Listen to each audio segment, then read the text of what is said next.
In the wake of Super Bowl 51, it's clear that the Patriots and Falcons built rosters to climb the NFL mountain. But how? We know about MVP caliber quarterback seasons, great coaching, and savvy veteran free agency signings. But nearly as important is finding affordable value in the draft in the years leading up to the Super Bowl to plug holes and build depth. So, do the best teams, most recently those Patriots and Falcons, do the draft differently? Let's take a look at 4 years of drafts, which is the standard length of rookie contracts, leading up to Super Bowl 51. The Pats and Falcons seem to be on the same draft page. No surprise given the time Atlanta GM Thomas Dimitroff spent working with New England coach and personnel czar Bill Belichick. With a small sample size since 2013, these two Super Bowl teams used an overwhelming 83% of their first-round picks on defense, mostly linemen and defensive backs. Think Vic Beasley and Malcolm Brown. The league average in this period was almost split 50-50 offense to defense, with offensive skill players, quarterback, running back, wide receiver, and tight end, accounting for more first-round picks than any other position group. The Pats and Falcons combined to take 0.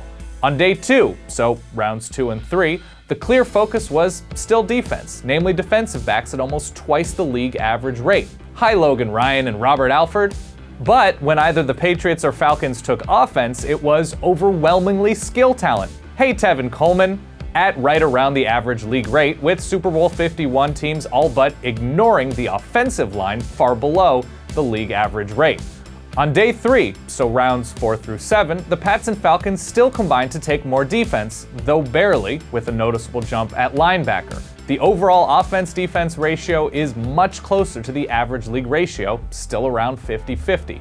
The big jump for Super Bowl 51 teams, however, came at offensive line. Shaq Mason, though still trailing skill, Devonta Freeman, Levine Toilolo.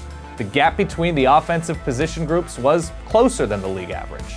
But how does this compare to other Super Bowl competitors versus the league average in the 4 years leading up to their games? If you look at the last 10 of those teams, or 5 years worth, things stay surprisingly consistent. In the first round, defense was the focus for the Super Bowl teams, with a concentration on defensive linemen. Looking at you, Sylvester Williams and Star Lotulelei. On the other side of the ball, 5 of the last 6 and 7 of the last 10 Super Bowl teams ignored offensive skill position players altogether, while the average NFL team took more offensive skill than any other position group. On day 2, the other 8 Super Bowl teams mirrored the Falcons and the Pats with a huge spike in offensive skill, there you are Russell Wilson, and a solid defensive back increase, Kayvon Webster territory. Those Super Bowl teams took slightly more offense overall, whereas the NFL average went slightly more defense in these rounds. And finally, on day 3, modern Super Bowl teams overall are similar to the Pats and Falcons, taking offensive skill at the same rate, though noticeably less than the NFL average.